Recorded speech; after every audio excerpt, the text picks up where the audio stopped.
बसम अल्लाह अर्रहमान अर्रहीम। अस्सलाम अलैकुम नाज़रीन। हज़रत शेख सअदी रहमा अल्लाह अलैहि फरमाते हैं, अगर तो किसी की तकलीफ को दूर करता है तो ये ज्यादा बेहतर काम है बनिस्बत इसके कि तो हज को जाए और हर पड़ाव पर 1000 नफल नमाज पढ़ता जाए। जो शख्स होश में होता है वो कभी भी तकब्बुर नहीं करता।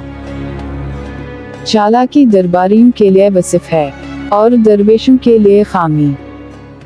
मैं अल्लाह ताला से डरता हूँ और अल्लाह के बाद इस शख्स से डरता हूँ जो अल्लाह ताला से नहीं डरता। अक्लमंद आदमी इस वक्त तक नहीं बोलता जब तक मुकम्मल खामोशी नहीं हो जाती। जो नसीहत नहीं सुनता असको लानत व मलामत सुनने का शौक होता है। शेर भूखा मरना पसंद करता है मगर कुत्ते का झूठा नहीं खाता। बखील आदमी की दौलत उस वक्त जमीन से बाहर निकलती है जब वो खुद जमीन के अंदर चला जाता है। खिदमत से खुशकिस्मती हासिल होती है। अगर किसी फकीर के पास एक रोटी होती है तो वो आधी रोटी खुद खाता है और आधी किसी गरीब को दे देता है। लेकिन अगर बादशाह के पास एक मुल्क हो तो वो एक और मुल्क पर कब्जा करना चाहता है। इल्म के बगैर इंसान अल्लाह ताला को भी नहीं पहचान सकता। सलाम करने में पहल करो और हर एक से शरीफाना सलूक करो। मजहब सिर्फ लोगों की खिदमत में है, तसबी के दानों और मसलों में नहीं। हुस्न बनाओ सिंगार के बगैर ही दिल को मोल लेता है। जितने दिन जिंदा रहो उसे गनीमत समझो और इससे पहले कि लोग तुम्हें मुर्दा कहें, नेकी कर जाओ। दूसरों का मिजाज चाहे तुम्हें पसंद ना हो लेकिन तुम्हें अपनी नेक मिजाजी नहीं छोड़नी चाहिए। 3 चीजों को बका नहीं है, माल को तिजारत के बगैर, इल्म को बहस के बगैर और मुल्क को तदबीर के बगैर। अगर किसी चौपाए पर किताबें लदी हुई हों तो ना तो वो महक़क़ बन जाता है और ना दानिशमंद। दुश्मन का मशवरा मानना खता लेकिन सुनना रवा है। बुराई का बदला बुराई से देना आसान है लेकिन अगर तो जवां मर्द है तो बुराई का बदला एहसान से दे।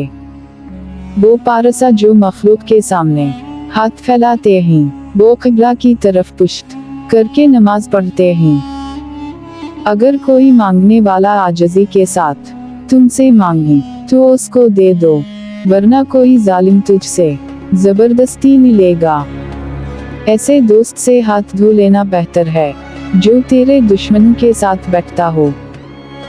तू नेक हो और लोग तुझे अच्छा कहें, ये इससे अच्छा है कि तू बुरा हो और लोग तुझे अच्छा कहे। मोती अगर कीचड़ में गिर जाए तो भी कीमती है और गर्द अगर आसमान पर भी चढ़ जाए तो बेकीमत है। जिसने इल्म हासिल किया और अमल ना किया वो इस आदमी की तरह है जिसने मेहनत से हल चलाया और बीज ना बोया। साल हा साल गुजर जाते हैं कि तो अपने बाप की कब्र के पास से भी नहीं गुजरता। तूने अपने बाप के साथ किया भलाई की कि तो तुम अपनी औलाद से इसकी तवक्को रखते हो। अगर औरतें सांपों को जन्म दी तो दानाओं के नजदीक उनका सांप को जन्म देना इससे बेहतर है कि नालायका बदचलन औलाद को जन्म दी। अपना राज दोस्त से भी ना कहो, खून दोस्त मुखलिस ही हो, किया खबर के एक दिन वो दुश्मन बन जाए।